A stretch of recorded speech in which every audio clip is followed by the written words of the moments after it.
Ikalabing-tatlong kabanata. Tungkulin sa mga pinuno ng bayan. Magpasakop kayong lahat sa mga namumuno sa pamahalaan, sapagkat ang lahat ng pamahalaan ay nagmula sa Diyos, at Siya ang naglagay sa mga namumuno sa kanilang pwesto. Kaya ang mga lumalaban sa pamahalaan ay lumalaban sa itinalaga ng Diyos, at dahil dito, parurusahan niya sila. Ang mga namumuno ay hindi dapat katakutan ng mga gumagawa ng mabuti. Ang dapat matakot sa kanila ay ang mga gumagawa ng masama.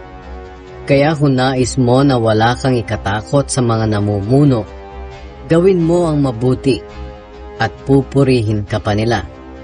Sapagkat ang mga namumuno sa bayan ay mga lingkod ng Diyos para sa ating ikabubuti.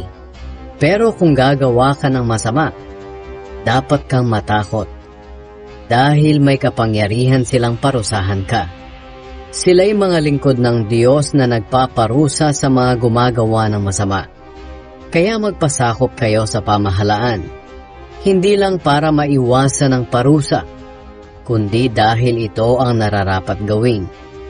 Iyan din ang dahilan kung bakit tayo nagbabayad ng buwis, sapagkat ang mga namumuno ay lingkod ng Diyos, at inilalaan nila ang kanilang buong panahon sa pagtupad ng kanilang tungkulin.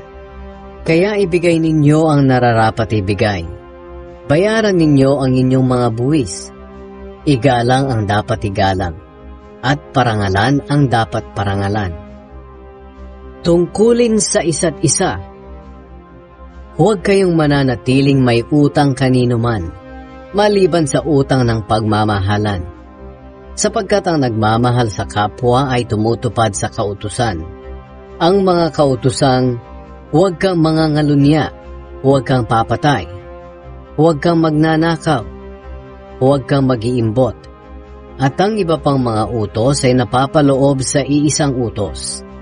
Mahalin mo ang iyong kapwa, gaya ng pagmamahal mo sa iyong sarili. Ang taong nagmamahal ay hindi gumagawa ng masama sa kanyang kapwa. Kaya kung nagmamahalan tayo, tinutupad natin ang buong kautusan.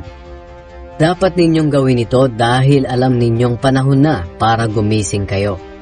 Sapagkat mas malapit na ngayon ang oras ng ating kaligtasan kaysa noong una, nang tayo'y sumampalataya kay Hesukristo.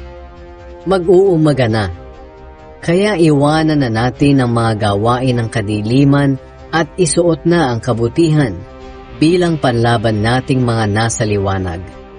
Mamuhay tayo ng marangal, dahil tayo ay nasa liwanag na.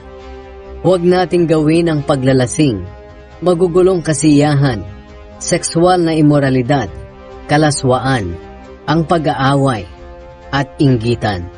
Sa halip, paghariin ninyo sa inyong buhay ang Panginoong Hesukristo, at huwag ninyong pagbigyan ang inyong makamundong pagnanasa.